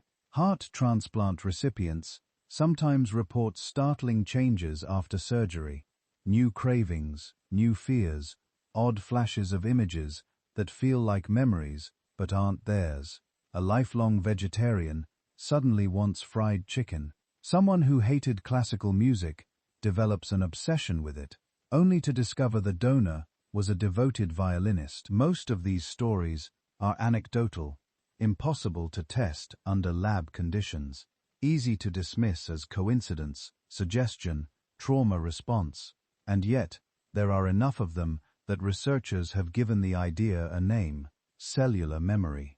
The hypothesis that cells outside the brain might store traces of experience, patterns of activity, chemical signatures that can influence another person when transplanted. Nothing conclusive, nothing you could put in a textbook, but enough to keep the question alive. If cells can carry such imprints, blood becomes more than a delivery system. It becomes a moving archive of your body's state. Hormones that encode stress or calm, immune cells trained by decades of exposure to specific pathogens, epigenetic marks quietly riding along on white blood cells, recording what your lineage has been fighting, fearing, surviving. Now imagine this in the context of RH-negative blood. We know RH-negative status is defined by the absence of a particular protein on the surface of red blood cells. At the molecular level, it's a missing structure, a small deletion, a gap. But what if that gap is more than just an absence? What if it changes not just how the immune system reacts to pregnancy, but which genes are turned up or down across the entire system? Some RH-negative individuals report odd clusters of traits, heightened sensitivity, vivid dreams, a sense of not quite fitting into normal social patterns. Correlation is not causation. Many people without RH-negative blood say the same things, but the pattern invites speculation. Could that missing protein be linked to a different baseline setting in the nervous system, a slightly altered stress response, a different way of processing social information? Epigenetic studies are in their infancy here. No one has yet produced a definitive RH-negative epigenome map, but conceptually nothing prevents it. If the immune environment in an RH-negative mother is dramatically different during pregnancy, enough to view an Rh-positive fetus as an invader, then the chemical signals bathing the developing child are also different. Those signals could nudge epigenetic switches in subtle ways. Those switches could be passed on over many generations. You wouldn't just have a blood group, you'd have a lineage with its own pattern of inherited settings, some obvious, some buried deep. Ancient traditions may have intuited this without the language to describe it. When priestly castes, royal families, or secret societies were obsessed with keeping certain bloodlines pure, they may have been guarding not just genes, but consistent epigenetic patterns, stable configurations of stress responses, cognition, temperament, maintained by tight control over who married whom, who bred with whom, who was allowed inside the circle, and who was kept out. Modern genetic research, meanwhile, keeps finding echoes of ancestral experience in our molecular machinery. Children of Holocaust survivors show altered stress hormone profiles. Grandchildren of people exposed to severe environmental toxins exhibit changes in disease risk. Epigenetic tags endure longer than anyone expected. They don't just vanish with each new life, they whisper forward. Put that beside the old idea of ancestor spirits guiding the living, beside shamanic traditions where healers claim to access the memories of their forebears through trance, through bloodletting, through ritual ingestion of sacramental substances. Strip away the metaphors and you're left with a provocative possibility. What they called spirits and ancestral voices might be the subjective side of something physical. Ancestral patterns encoded into the body, influencing emotion, perception, intuition. In that light, Rh-negative blood stops being just a medical curiosity and becomes a potential signal flare from the deep past, a marker that a particular lineage diverged, endured its own selection pressures, accumulated its own set of biochemical notes in the margins of its DNA. Not a different species, not a mystical upgrade, but a branch of the human family whose hidden code might preserve a slightly different record of what came before. We don't know. The science is incomplete. The stories are messy. The data is noisy. But between the new research on epigenetics and cellular memory, and the old obsessions with bloodlines, sacrifice, and ritual, a strange convergence is forming. Ancient wisdom tradition spoke of blood as carrying destiny, curse, blessing, even knowledge. Modern genetics speaks of DNA and epigenetic tags carrying risk, resilience, adaptation. Different languages, same underlying intuition. What flows in your veins is more than fuel. It is history translated into chemistry. If Rh-negative blood is part of that story, and all the anomalies suggest it might be, then the question becomes unavoidable. What exactly have your ancestors written into you? And what part of that script has yet to be read? Modern medicine was supposed to solve the blood mystery, classify every type, catalog every antigen, build neat charts and inventory systems, wrap the whole thing in rational order. And in a lot of ways, it worked. We can now perform transplants that would have been unthinkable a century ago. We can predict most transfusion reactions before they happen. We can screen, match, and monitor with a precision your great-grandparents would have called sorcery. But sitting right in the middle of all that progress is something strangely familiar, a remnant of the old enigma, Rh-negative. In the 21st century, Rh-negative blood isn't just a curiosity. It's a logistical problem, a medical priority, and according to some, a classified asset. Start with something mundane. Blood banks. On the surface, they're simple. People donate, hospitals store, doctors use. But behind the scenes, it's a constant balancing act. Blood expires. Demand fluctuates. Accidents don't schedule themselves. So, you'd think the main concern would just be more blood. Any blood. It's not. If you listen carefully to blood bank appeals, you'll notice a pattern.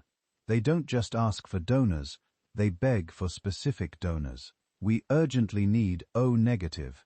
O-negative donors are critically low. If you're Rh negative, your donation is especially important. Why? Because in the modern system, Rh negative is both the weakest link and the strongest card in the deck. Medically, Ra negative blood is rare. In some populations, extremely rare. And that scarcity causes nightmares for hospital planners. A car crash victim with AB negative blood, a child with a rare condition who can only receive Rh negative, a pregnant Rh negative mother who needs carefully matched blood after a complicated delivery. If the supply isn't there when they need it, there's no substitute, no workaround, no clever trick. But there's another side. Certain Rh negative types, especially O negative, are universal donors for red cells. In trauma bays around the world, when there's no time to type and cross-match, when someone is bleeding out on the table and seconds matter more than anything, the go-to option is clear. Grab the O negative. The rarest becomes the most useful. The minority blood type becomes the emergency standard. So blood banks track Rh negative stock like air traffic controllers tracking planes in a storm. They flag Rh negative donors, call them back more often, sometimes put them on special registries, not because of a conspiracy, but because the math is brutal. Lose too many Rh negative units, and certain patients have no chance.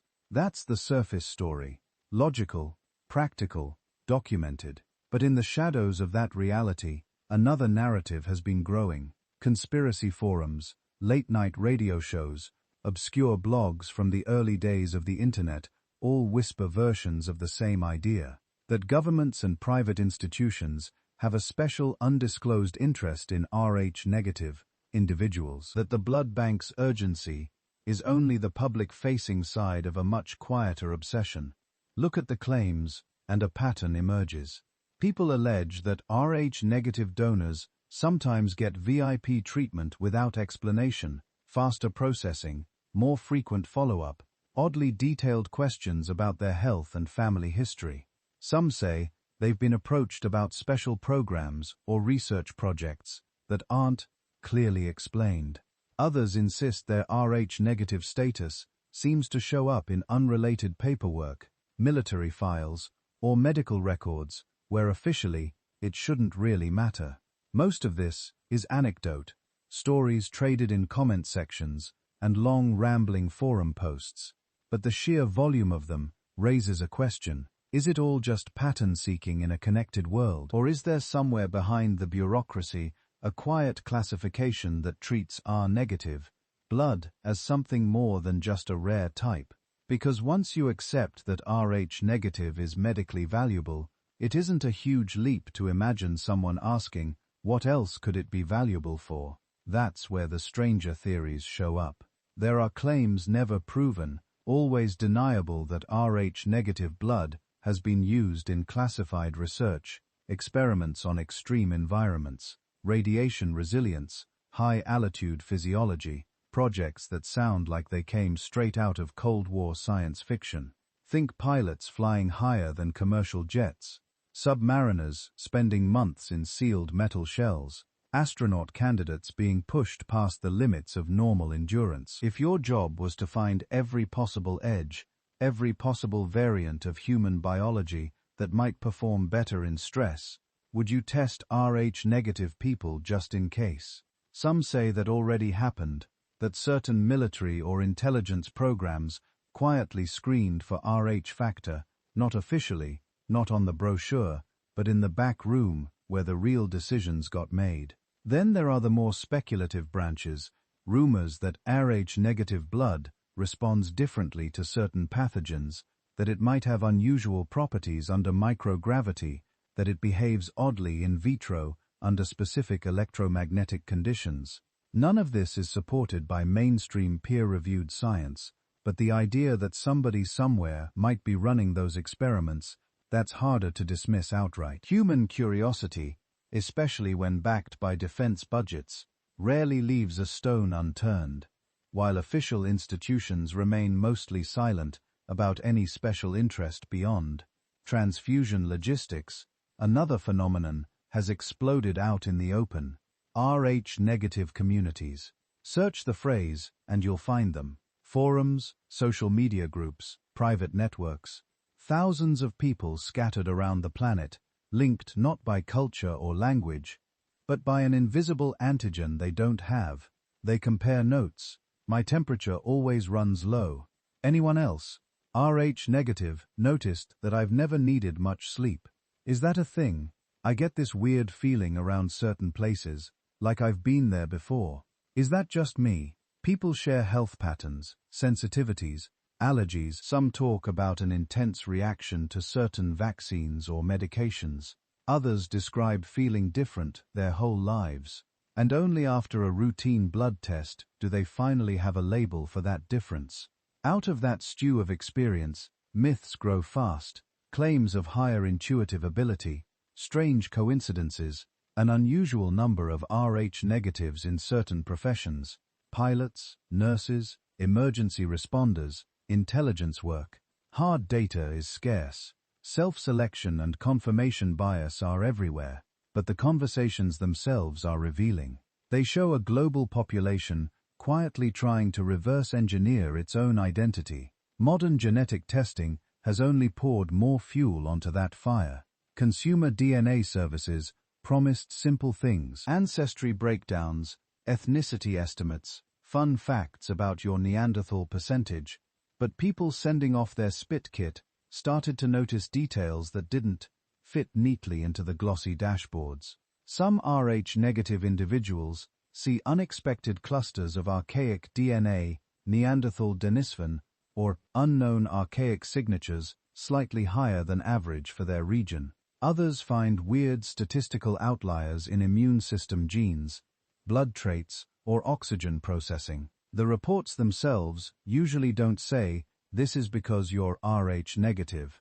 They stick to safe general language. But for people who already know their RH status, the temptation to connect dots is overwhelming. Did that rare variant come from some ancient interbreeding event that left behind the RH-negative trait? Why do some RH-negative lineages seem to cluster around old mountain refuges, island populations, border zones where cultures collided for millennia?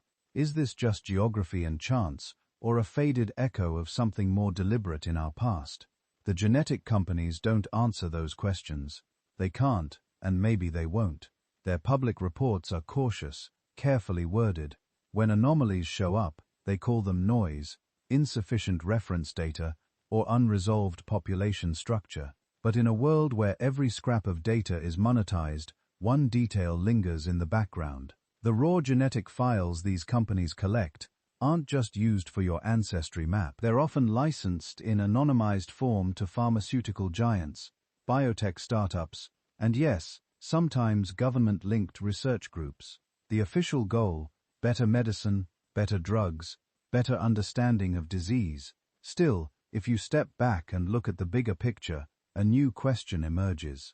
If RH-negative blood is medically precious, if RH-negative genetics contain rare configurations of ancient DNA, if online communities are mapping out patterns in real time that academics haven't fully addressed, what do the institutions holding the largest datasets already know? Hospitals, national blood services, military medical archives, global DNA banks.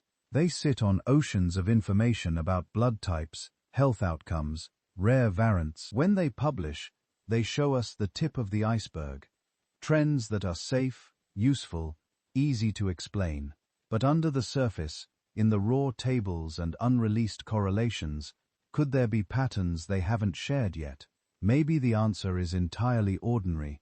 Maybe RH-negative is just a logistical headache and an evolutionary quirk, nothing more. Or maybe buried in some restricted access database, there's a quiet notation next to a column labeled RH factor, a correlation flagged years ago, a pattern someone noticed and then didn't talk about. In the age of satellites, gene sequences, and global networks, the mystery hasn't gone away. It's just moved out of stone circles and royal bloodlines into hospital refrigerators, encrypted servers, and private research labs. We know more about blood than at any point in human history.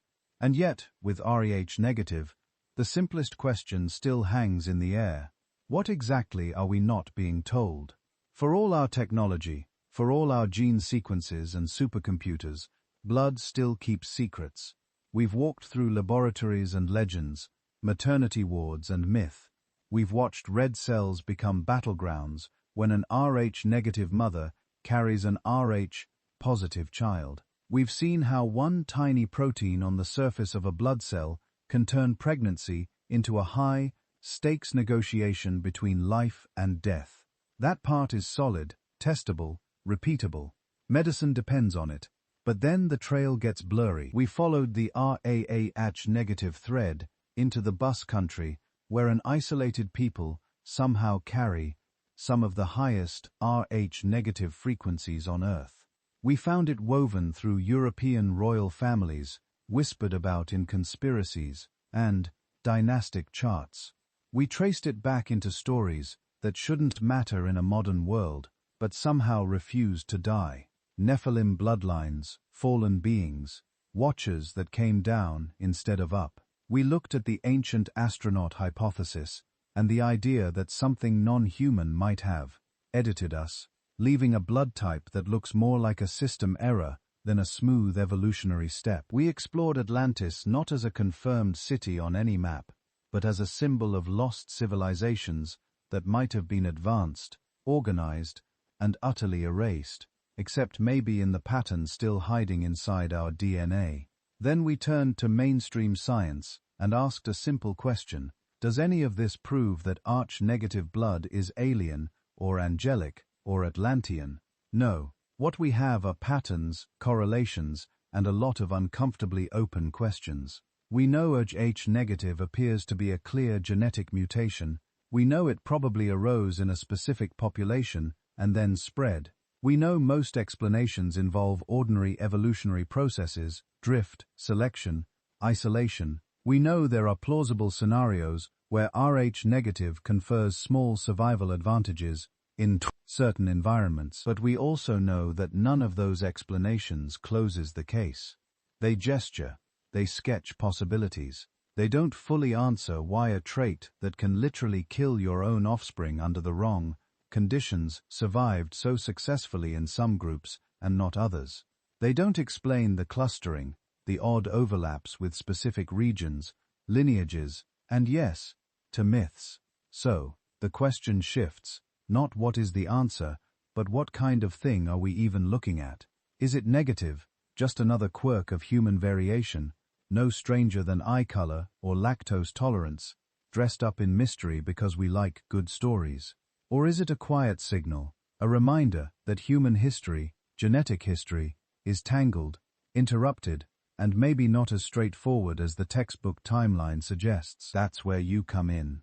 What does your blood type say about the journey your ancestors took, about who they met, who they mixed with, what disasters they endured, what refugees they found?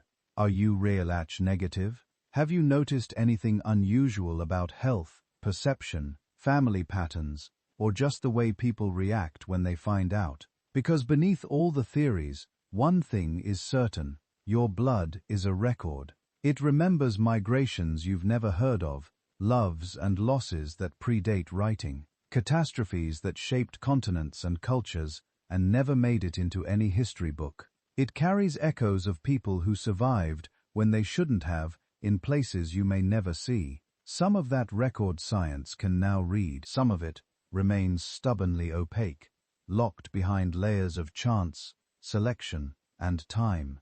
There are places our tools can't yet reach, places where numbers blur into myth, and myth starts to sound uncomfortably like memory. And that's where the enigma still lives. If this journey through hidden bloodlines and forbidden possibilities has stirred something in you, stay with it. Don't just stop at this video. Ask questions, look up the studies, compare them with the legends, see where they clash and where they quietly line up. And while you're here, add your voice to this investigation. Like this video if it made you think differently about what's flowing through your veins. Subscribe if you want to keep pushing into the shadowed edges of history where the data runs out. and the real questions begin. Drop a comment telling me your blood type, whether you're RH-negative or positive, and what your own experience has been. Have you felt anything odd about it? Or is it just another medical detail on a form? Most of all, tell me where you're watching from. I want to see in real time how this conversation threads across the planet, how people from different countries, cultures, and backgrounds carry their own piece of this ancient code. Because the story of our negative blood isn't finished. It's still being written in labs and legends in families and in you. And somewhere deep in that silent red river, moving through your body right now, an answer is waiting. The question is, when we finally understand what your blood has been trying to tell us, will we be ready to hear,